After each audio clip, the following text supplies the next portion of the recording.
Hey everyone, it's Strange Michael. I hope you're doing well today. I have a review for another David Bruckner film after I reviewed Hellraiser back in 2022. This is his 2020 film that a lot of people seem to consider his masterpiece of movies.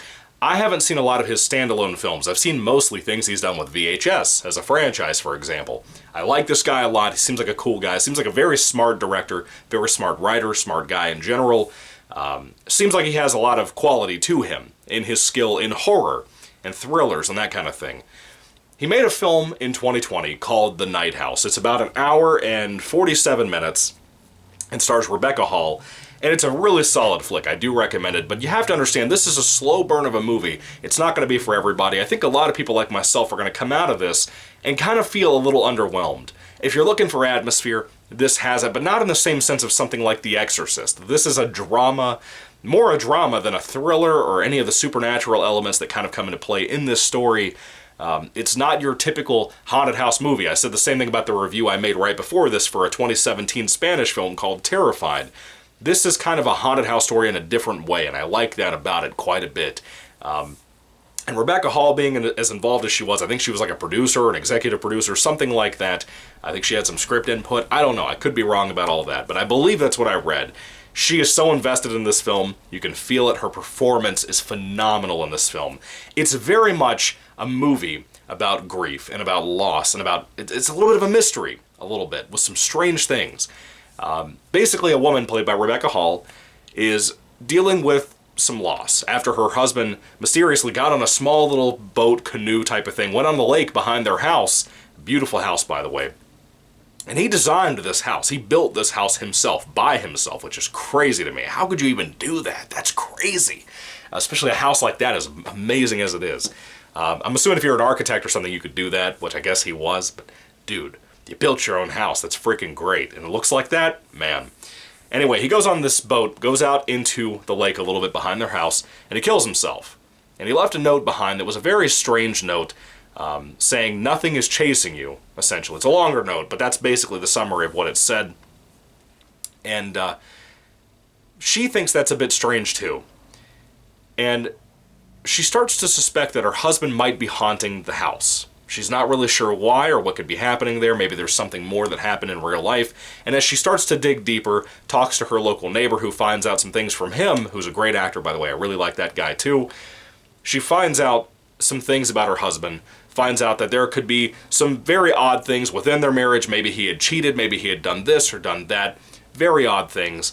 And then she kind of starts to discover some weird parallels in her life. And she's not really sure if some of it are just dreams or nightmares or some realities in there. She's not really sure, but it feels like somebody's in her house, which is enough to bother her. Rebecca Hall, when it comes to, again, the depression angle to this, to the actual, she carries this movie. But the depression angle, the moments where we have humor from her character in the midst of all of this grief and sadness in her life, and loneliness too, loneliness especially, you really feel that in this film. She kills it.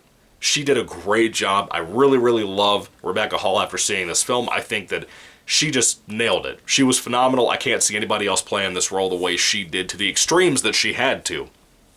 The view of the film, the cinematography of it, the directorial nature of it, it's beautiful. It's very well done camera work. The camera work especially is a big personality in this movie, if you will. It really makes some character stuff for this film.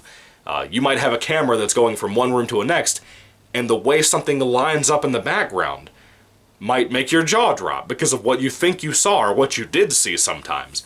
That's genius. David Bruckner came up with that. You don't see that kind of directorial idea done very often. I think he as a director is very, very talented. Even if I'm not a big fan of all of his stuff, this compared to something like his Hellraiser remake, reboot, whatever, I thought that was total trash.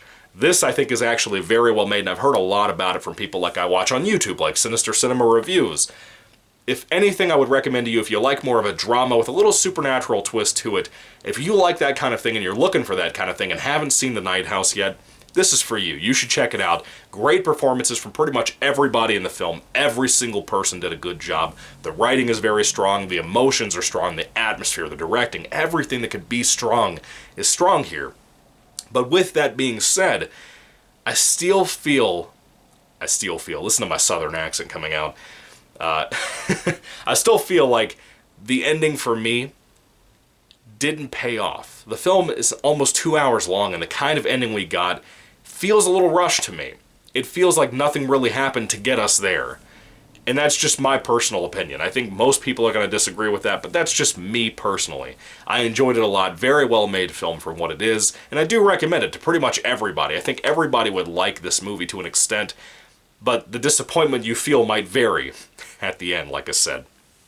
All that being said, though, when it comes to The Night House, if I had to rate this film on a 5-star basis, I would probably give it a 3 out of 5 stars.